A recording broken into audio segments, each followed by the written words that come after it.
I'm David Spencer. Welcome to Gardening with Bugs.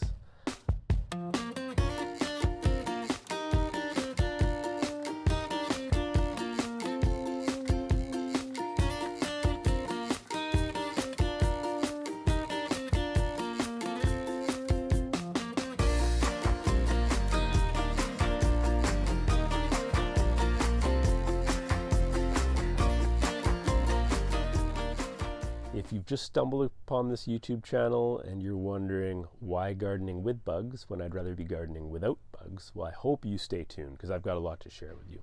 If you're familiar with me, the farm, or my website, then I hope that this introduction gives you a bit of an idea of more about who I am and what the purpose of these videos are.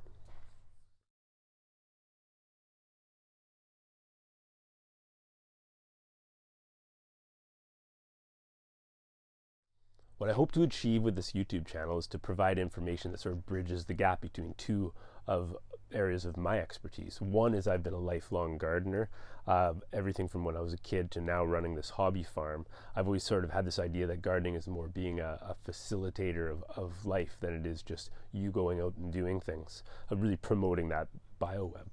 I have my parents to thank for kind of instilling that in me early on.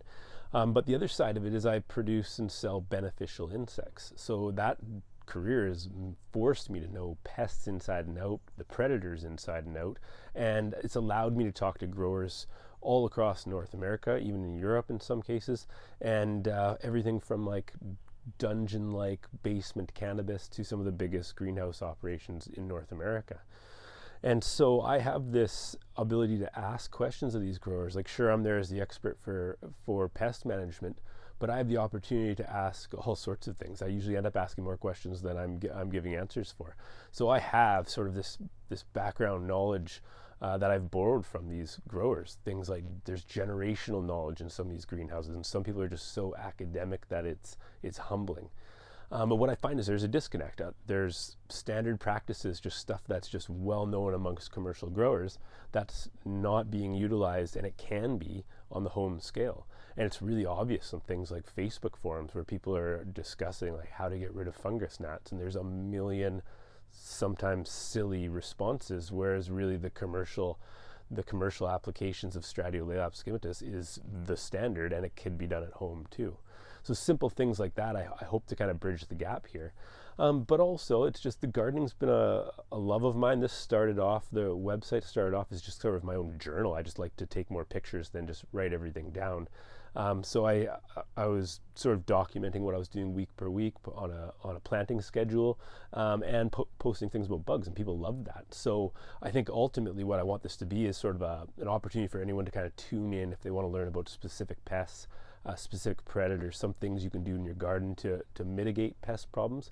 But ultimately, I think my real goal is that if you're watching this and you can kind of borrow some of my knowledge, I think you'll be a less anxious gardener. I think you'll be able to walk out and see pests like aphids and have a new threshold of new tolerance for them, recognizing that they're food and how to look for predators nearby to know if that colony is being taken care of. And those are all tools I want to be able to share with you. And I think ultimately you'll be able to walk into your garden and just have just more engagement with all the smaller things. Like, sure, it's easy to look at all the big things, what type of soil, what aspect, what plants to grow, but really when you start looking at how complicated it is, it's really quite enjoyable. So that's what I hope. That's what I hope for you. What I hope for me is to grow myself. I think by teaching, it's the best way to learn. Sometimes it reminds me to kind of look things up or keep current with my knowledge, and that's sort of my goal, and that's my pledge to you. So welcome to Gardening with Bugs. I hope you enjoy. Please subscribe.